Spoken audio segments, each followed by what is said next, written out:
Hello friends, welcome to omelettes. ഞാൻ രശ്മി. ഇന്ന് ഞാൻ വന്നിരിക്കുന്നത് ഒരു അടിപൊളി സാൻഡ്വിച്ചിൻ്റെ റെസിപ്പി ആയിട്ടാണ്, ചിക്ക് പീ സാൻഡ്വിച്ച്. അപ്പോൾ അത് ഉണ്ടാക്കി തുടങ്ങാം. നമുക്ക് ആദ്യം തന്നെ ചിക്ക് പീ മസാല നമുക്ക് ഉണ്ടാക്കാം. അതിന് വേണ്ടിയിട്ട് ഒരു പാനിലേക്ക് 2 ടേബിൾ സ്പൂൺ എണ്ണ ഒഴിച്ച ശേഷം ഒരല്പം ഇഞ്ചി ചേർത്തൊന്ന് വഴറ്റിയെടുക്കാം. 1/2 ടീസ്പൂൺ മുളക് പൊടി, ഒരല്പം മല്ലിപ്പൊടി, ഒരു 1/4 ടീസ്പൂൺ ഗരം മസാല ചേർത്ത് കൊടുത്ത് നന്നായിട്ടൊന്ന് വഴറ്റിയെടുക്കാം. അതിൻ്റെ പച്ചമണം പോകുന്നത് വരെ ഒരു 30 സെക്കൻഡ്സ്. അത് കഴിഞ്ഞ് ഒരു പകുതി സവാള ചേർത്ത് കൊടുക്കാം. അതൊന്ന് ഇതേപോലെ ജസ്റ്റ് ഒന്ന് വഴണ്ട് വന്നാൽ മതി. ഒരു 50 സെക്കൻഡോ 1 മിനിറ്റൊക്കെ ഒന്ന് ജസ്റ്റ് വഴറ്റിയെടുത്താൽ മതി. അതിനുശേഷം നമുക്കിതിലേക്ക് കടല ചേർത്ത് കൊടുക്കണം. ഞാൻ വേവിച്ച് വെച്ചിരിക്കുന്ന കടലയാണ്. 1/2 കപ്പ് കടല കുതിർത്ത് എടുത്തിട്ടുള്ള കടലയാണ്, വേവിച്ചെടുത്ത കടലയാണ്. അതൊരു 6 7 സാൻഡ്വിച്ച് ഉണ്ടാക്കാൻ പറ്റും. അപ്പോൾ അത് ഇട്ട് കൊടുത്തിട്ട് നമുക്ക് നന്നായിട്ട് മിക്സ് ചെയ്ത ശേഷം ഇത് അടച്ചു വെച്ച് കുക്ക് ചെയ്യണം. അതിൻ്റെ വെള്ളമെല്ലാം വറ്റി നല്ലൊരു കൺസിസ്റ്റൻസിയിൽ വരാൻ വേണ്ടിയിട്ട്. ഇപ്പം നോക്കുമ്പോഴത്തേക്കും വെള്ളമെല്ലാം വറ്റി നല്ല ഒരു മസാലയെല്ലാം നന്നായിട്ട് പിടിച്ച് വന്നിട്ടുണ്ട്. ഇനി ഇത് ഓപ്പൺ ആക്കിയിട്ട് തന്നെ നമുക്കൊന്ന് ഫ്രൈ ചെയ്തെടുക്കണം. 1 മിനിറ്റൊക്കെ ഹൈ ഫ്ലെയിമിലിട്ടൊന്ന് ആ മസാലയെല്ലാം നന്നായി ആ ചെന്നൈയിൽ അല്ലെങ്കിൽ കടലയിലൊന്ന് പിടിച്ച് വരണം. ഇതേപോലെ. ഇനി നമുക്ക് ബ്രെഡ് ടോസ്റ്റ് ചെയ്തെടുക്കണം. അതിന് വേണ്ടിയിട്ട് ഒരു പാനിലേക്ക് 2 പീസ് ബ്രെഡ് വെച്ചിട്ടുണ്ട്.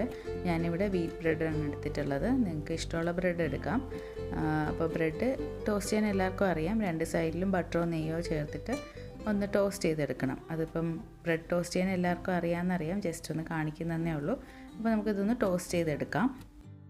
അപ്പോൾ ബ്രെഡ് ടോസ്റ്റായി വന്നിട്ടുണ്ട്. 2 സൈഡും നല്ല മൊരിഞ്ഞ് കിട്ടിയിട്ടുണ്ട്. ഇനി നമുക്ക് സാൻഡ്വിച്ച് ഉണ്ടാക്കി തുടങ്ങാം. അതിന് വേണ്ടിയിട്ട് നമുക്ക് ഒരു ബ്രെഡിൻ്റെ പീസിലേക്ക് നമുക്ക് കെച്ചപ്പ് അല്ലെങ്കിൽ ടൊമാറ്റോ സോസ് ഇതേപോലെ തേച്ച് കൊടുക്കാം. അതിനുശേഷം ഒരല്പം ഉള്ളി വെച്ച് കൊടുക്കാം. സവാള ചെറുതായി അരിഞ്ഞത് വെച്ച് കൊടുക്കാം. അപ്പം ഇതിൽ മയോ ഒന്നും യൂസ് ചെയ്യുന്നില്ല, ജസ്റ്റ് കെച്ചപ്പ് മാത്രമേ ഉള്ളൂ. അതിനുശേഷം കുക്കുംബർ അരിഞ്ഞത്. കുക്കുംബർ മസ്റ്റാണ് കേട്ടോ ഈ ഒരു സാൻഡ്വിച്ചിൻ്റെ ടേസ്റ്റിന്. അപ്പോൾ കുക്കുംബർ സ്കിപ്പ് ചെയ്യാതെ നോക്കുക. കുക്കുംബറും ചെറുതായിട്ട് അരിഞ്ഞത് ഇതിലേക്കൊന്ന് വെച്ച് കൊടുക്കാം. അതിനുശേഷം നമുക്കിതിലേക്ക് കടലയാണ് വെച്ച് കൊടുക്കേണ്ടത്. നമ്മൾ മസാല റെഡിയാക്കിയില്ലേ, ആ മസാല ഇതിലേക്ക് നമുക്ക് ഇതേപോലെ 2 സ്പൂൺ വയ്ക്കാം. ആവശ്യമനുസരിച്ച് വയ്ക്കാം, കൂടുതൽ വേണമെങ്കിലും വയ്ക്കാം. 2 സ്പൂൺ തന്നെ ധാരാളമാണ്, എന്നാൽ അത് ഫില്ലിംഗ് ആയിരിക്കും ഒരാൾക്ക്. പിന്നെ ഒരല്പം ടൊമാറ്റോയും കൂടി വയ്ക്കാം. അപ്പോൾ ഇത്രയും ഇൻഗ്രീഡിയൻസ് ഒരുമിച്ച് വയ്ക്കുമ്പോഴത്തേക്കും തന്നെ സാൻഡ്വിച്ച് അത്യാവശ്യം വലിപ്പം ഉണ്ടാവും.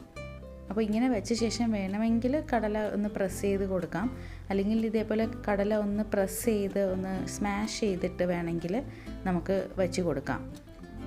അതിനുശേഷം നമുക്കൊരല്പം കെച്ചപ്പും കൂടി അതിൻ്റെ മേളിൽ വെച്ചിട്ട് ഇതേപോലെ മറ്റേ പീസ് ബ്രെഡും കൂടി വെച്ചിട്ട് ഒന്ന് പ്രസ് ചെയ്ത് കൊടുക്കാം. ഇനി നമുക്കിതിനെ ഹാഫായിട്ട് കട്ട് ചെയ്തിട്ട് സെർവ് ചെയ്യാം. അപ്പോൾ വളരെ എളുപ്പത്തിൽ ഉണ്ടാക്കാൻ പറ്റിയ ഒരു ഡിഷാണ്, നല്ല ടേസ്റ്റിയാണ്. ആ മസാല ചെന്നൈയിൽ ആ മസാല ചെയ്യുന്നതുകൊണ്ട് തന്നെ നല്ല അടിപൊളി ടേസ്റ്റാണ്. അപ്പോൾ വേറെ സോസസിൻ്റെ ഒന്നും ആവശ്യമില്ല. മയോ വേണമെങ്കിൽ നിങ്ങൾക്ക് ചേർക്കാം, ഓപ്ഷണലാണ്. ഇല്ലെങ്കിലും ഒരു പ്രശ്നമില്ല, കെച്ചപ്പ് മാത്രം മതി. നല്ല അടിപൊളി സാൻഡ്വിച്ചാണ്, കുട്ടികൾക്കൊക്കെ വളരെ ഇഷ്ടപ്പെടും. എല്ലാവരും ഒന്ന് ട്രൈ ചെയ്ത് നോക്കിയിട്ട് എനിക്ക് അഭിപ്രായം പറയാം. മറ്റൊരു അടിപൊളി റെസിപ്പിയായിട്ട് ഇനി വീണ്ടും കാണാം. Thank you for watching my channel.